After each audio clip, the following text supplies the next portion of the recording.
स्वागत है आपके अपने YouTube चैनल मॉरल स्टोरीज पर। इस अनोखी कहानियों के चैनल में आज मैं फिर से आपके लिए बहुत ही रोचक कहानी लेकर आया हूँ। कहानी शुरू करने से पहले इस चैनल को सब्सक्राइब कीजिए और बेल आइकन को प्रेस कीजिए।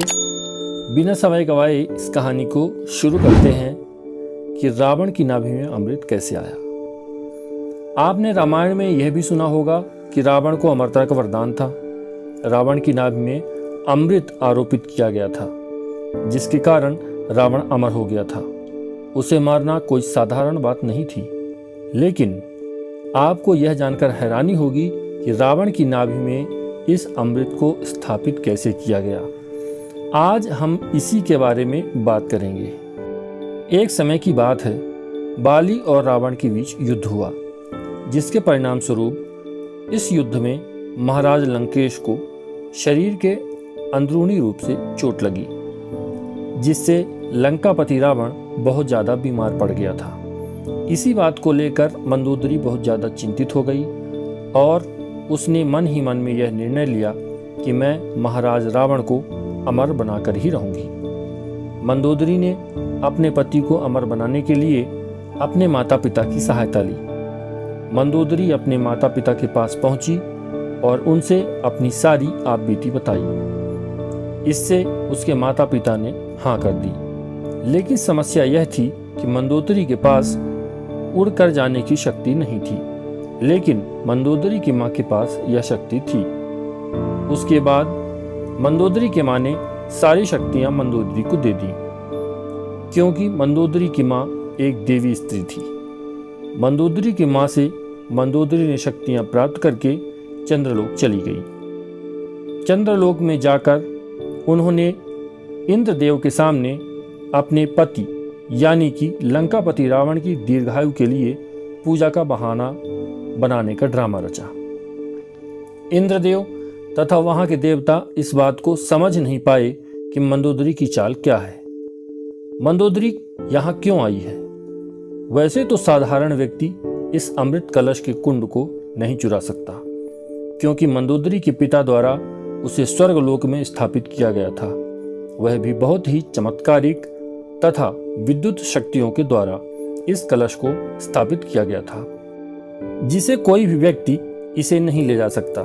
यदि कोई व्यक्ति आकाश मार्ग से उड़कर भी आता है तो इसके नीचे से बहुत सारी विषैली गैसें निकलती हैं, जिससे उसकी मृत्यु हो जाती है।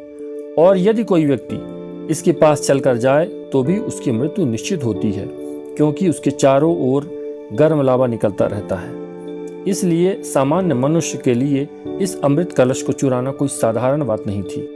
चंद्रलोक का एक नियम है कि चंद्रदेव साल में एक बार अश्विन मास की पूर्णिमा यानी कि शरद पूर्णिमा के दिन इस अमृत कलश को वहां से निकालते हैं तथा धरती वासियों के कल्याण के लिए कुछ बूंदें धरती पर गिराते हैं। अब मंदोदरी के सामने यह अच्छा मौका था, क्योंकि जिस दिन मंदोदरी गई थी उसके 2 दिन बाद ही पूर्णिमा थी।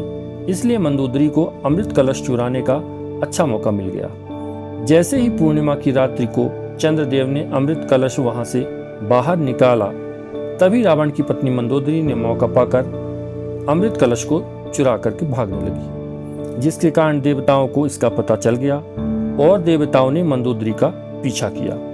पीछा करने पर मंदोदरी बहुत ज्यादा ही घबरा गई और उसने देवलोक में एक खिड़की में अमृत कलश को छोड़ दिया तथा उसमें से अमृत की कुछ बूंदों को अपनी अंगूठी में भरकर उसके ऊपर ग्रह का नग लगा लिया और अपने साथ लेकर आ गई। मंदोदरी अमृत लेकर धरती लोक पर पहुंच गई थी। इसके बाद उसने रावण को अमर करने के लिए अपने देवर विभीषण का सहारा लिया। वह एकमात्र लंका में ऐसा व्यक्ति थे जो कि धर्म, पूजा पाठ तथा सकारात्मक प्रवृत्ति के विचारधारा वाले व्यक्ति थे। मंदोदरी ने यह सारी घटना विभीषण को बताई। पहले तो विभीषण ने उसका विरोध किया, मगर मंदोदरी के बहुत समझाने के बाद वह तैयार हो गया। लेकिन विभीषण ने एक शर्त रखी थी कि इस बात का पता हमारे दोनों के अलावा और किसी को नहीं होना चाहिए। इस बात से रावण की पत्नी मंदोदरी भी सहमत हो गई और उन्होंने शरद पूर्णिमा के दिन ही इस अमृत की बूंद को रावण की नाभि में अमृत स्थापित करने का निर्णय लिया। पूर्णिमा की रात्रि को मंदोदरी तथा विभीषण ने रावण को अशोक वाटिका में बुलाकर मदिरा के साथ कुछ जड़ी बूटियां पिला करके रावण को बेहोश या अचेत किया गया। रावण के अचेत होने के बाद कमल नाल पद्धति द्वारा विभीषण ने उस अमृत की बूंदों को रावण की नाभि में स्थापित कर दिया, जिसके कारण रावण अमर हो गया। अब रावण का सिर भी काटा जाता तो भी वह जिंदा रहता। मेडिकल लाइन में नाड़ी का संपूर्ण ज्ञान जिसको होता है उसको वैस्कुलर सर्जन बोलते हैं। पूरे विश्व में विभीषण उस समय एकमात्र वैस्कुलर सर्जन था। इस प्रकार रावण की नाभि में अमृत स्थापित किया गया। अमृत रावण की नाभि में स्थापित क्यों किया? क्योंकि जो अमृत की बूंदें मंदोदरी रावण के लिए लेकर आई थी वह पर्याप्त नहीं थी। हमारे शरीर में समस्त नाड़ियों का केंद्र नाभि में होता है, इसलिए यदि नाभि में अमृत को पहुंचा दिया जाए तो यह हमारे शरीर के हर नाड़ी में पहुंच जाता है। इसलिए विभीषण ने नाभि को ही चुना। इससे रावण अमर हो गया था। बाकी की रामायण तो आप जानते ही होंगे कि किस प्रकार हमारे श्री राम ने लंकापति रावण का वध किया और समाज का कल्याण किया। दोस्तों, यह बहुत ही अनोखी कहानी आपको कैसी लगी हमें कमेंट करके जरूर बताइए। अच्छी लगी हो तो एक लाइक कर दीजिए। इस कहानी को ज़्यादा से ज़्यादा शेयर कीजिए और ऐसी ही कहानी के लिए इस चैनल को सब्सक्राइब कीजिए और बेल आइकन को प्रेस कीजिए। ऐसी ही कहानियाँ लेकर हम इस चैनल के माध्यम से आते रहते हैं। धन्यवाद।